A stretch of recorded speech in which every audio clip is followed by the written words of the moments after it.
재판상 이혼 사유는 어떤 것들이 있는지, 유책 배우자가 이혼 청구를 하면 법원에서는 모두 기각하는지 알아보겠습니다. 우리 민법은 제840조에서 재판상 이혼 사유에 관하여 6가지 사유를 규정하고 있습니다.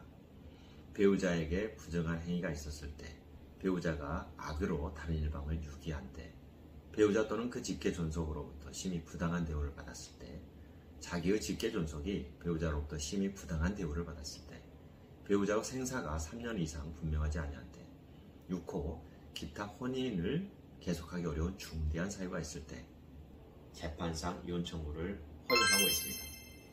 6호 규정, 기타 혼인을 계속하기 어려운 중대한 사유가 있을 때 라고 규정되어 있는데, 이 규정의 취지는 그 위의 5가지 이혼 사유는 예시 규정에 불과하고, 이 5가지 사유에 해당되지 않더라도 혼인을 계속하기 어려운 기타 중대한 사유가 있을 때에는 재판상 이혼 청구를 허용할 수 있다라는 취지입니다. 유책 배우자, 혼인 파탄에 책임이 있는 배우자가 재판상 이혼 청구를 했을 경우에 법원은 기각시켜야 되는지가 문제됩니다. 가정생활이 완전히 파탄되어 더 이상 회복이 불가능하게 된 경우에 몇 년 동안 대화도 없이 각방을 쓰면서 식사도 따로 하고 잠자리도 따로 하고 경제생활도 각자 해결하고 있다면, 이 경우에는 부부지만 남보다도 못한 생활을 하고 있는 경우라고 볼 수 있습니다. 즉, 이 경우에는 가정생활이 더 이상 감정의 골이 깊어져서 회복이 불가능하게 된 경우라고 볼 수 있습니다. 이 경우에 유책 배우자가 더 이상 부부로서 혼인생활을 유지하는 것은 의미가 없다라고 법원에 재판상 이혼 청구를 했을 때에 법원은 어떻게 해야 되는지, 이혼 청구를 허용해야 되는지 아니면 기각해야 되는지가 문제됩니다. 우리 대법원에서도 의견이 팽팽하게 대립되었습니다. 결론적으로 우리 대법원은 아직도 유책 배우자의 이혼 청구는 원칙적으로 허용하지 않습니다. 다만 유책 배우자의 이혼 청구라도 특별한 어떤 사정이 있는 경우에는 예외적으로 허용하고 있습니다. 와우. 유책 배우자의 책임이 오랜 시간이 지나는 경우와 같이 반드시 이혼 청구를 배척해야 될 정도로 남아있지 아니한 경우에는 허용하고 있습니다. 상대방이 법정에서 외면적으로는 이혼 청구를 반대하고 있지만 실질적인 가정생활을 들여다보면 혼인을 계속할 의사가 전혀 없는 행동으로 일관하면서 감정적으로만 법원에 나와서 이혼을 반대하는 행동을 하고 있는 경우에도 이혼 청구는 허용하고 있습니다.